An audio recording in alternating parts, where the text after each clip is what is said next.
Hi friends, எல்லாருக்கும் வணக்கம். Welcome to Queenie's kitchen. நம்ம இன்னைக்கு விநாயகர் சதுர்த்தி ஸ்பெஷல் பூர்ணம் கொழுக்கட்டை தாங்க பார்க்க போகிறோம். வாங்க எப்படி செய்கிறதுன்னு பார்க்கலாம்.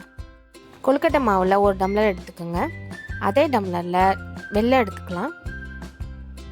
அதே டம்ளரில் 1.5 டம்ளர் திருவுண தேங்காய் எடுத்துக்கலாம்.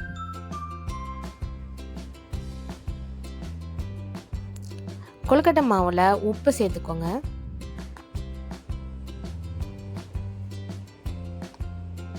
ஒரு பாத்திரத்தில் 1 டம்ளர் தண்ணி ஊற்றி நல்லா கொதிக்க விடுங்க.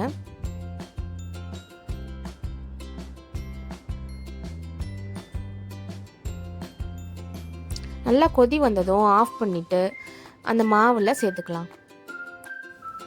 தண்ணி சேர்த்துட்டு நல்லா மிக்ஸ் பண்ணிக்கோங்க. சூடான தண்ணினால் ஸ்பூனில் மிக்ஸ் பண்ணிக்கலாம். 1 டம்ளர் மாவுக்கு 3/4 டம்ளர் தண்ணி கரெக்டாக இருக்கும்.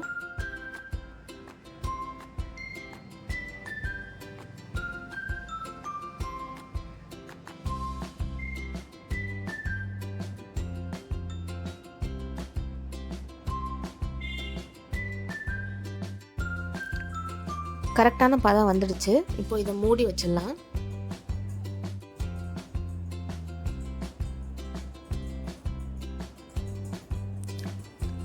அடுத்து பூர்ணம் செய்ய ஆரம்பிக்கலாம்.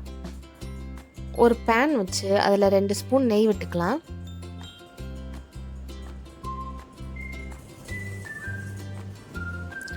நெய் நல்லா கரைஞ்சதும் துருவின தேங்காயை சேர்த்துக்கலாம்.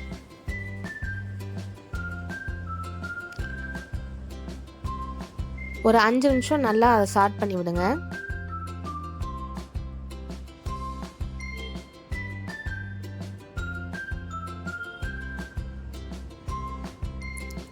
நல்லா சாட் பண்ணிட்டு இப்போ வெல்லம் சேர்த்துக்கலாம்.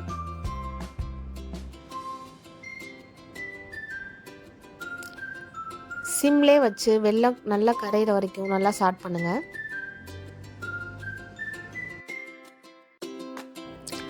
வெல்லம் நல்லா கரைஞ்சி வந்திருக்கு பாருங்க. இப்போ ஏலக்காயை சேர்த்துக்கலாம்.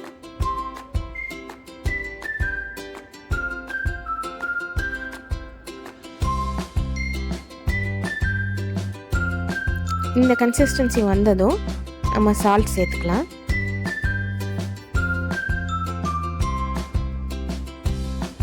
ரெண்டும் சேர்த்து நல்லா பின்னி வந்ததும் ஆஃப் பண்ணிடலாம்.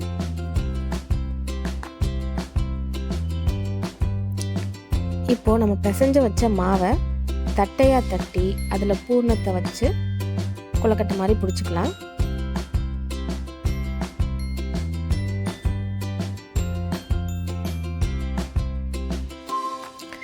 இதை நம்ம மோல்டு வச்சும் செய்யலாம். மோல்டு இல்லைன்னா நம்ம இப்படி கையாலே செஞ்சுக்கலாம். உள்ள பூர்ணம் வச்சு வெளியில் மாவு வச்சு ரவுண்டாக உருட்டி வச்சுக்கலாம்.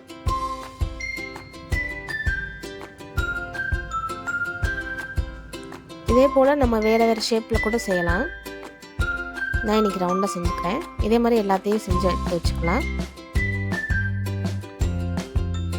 இப்போ அடுப்பை ஆன் பண்ணி இட்லி பாத்திரம் வச்சு அதில் தண்ணி ஊற்றிக்கலாம்.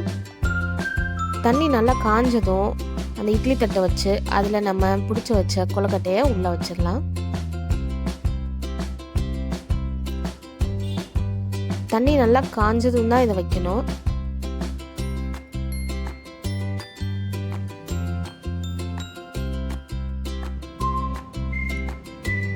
மூடி வச்சு 10 மினிட்ஸ் கழிச்சு ஓப்பன் பண்ணிக்கலாம். பாருங்க 10 மினிட்ஸில் எவ்வளோ நல்லா வெந்து வந்திருக்குன்ட்டு. இதை ஒரு பிளேட்டில் மாற்றிடலாம்.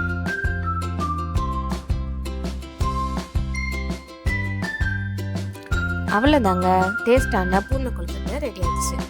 நீங்களும் இந்த விநாயகர் சதுர்த்திக்கு ட்ரை பண்ணி பாருங்கள். Have a delight in every bite. Queenie's கிச்சனுக்கு சப்ஸ்கிரைப் பண்ணுங்கள்.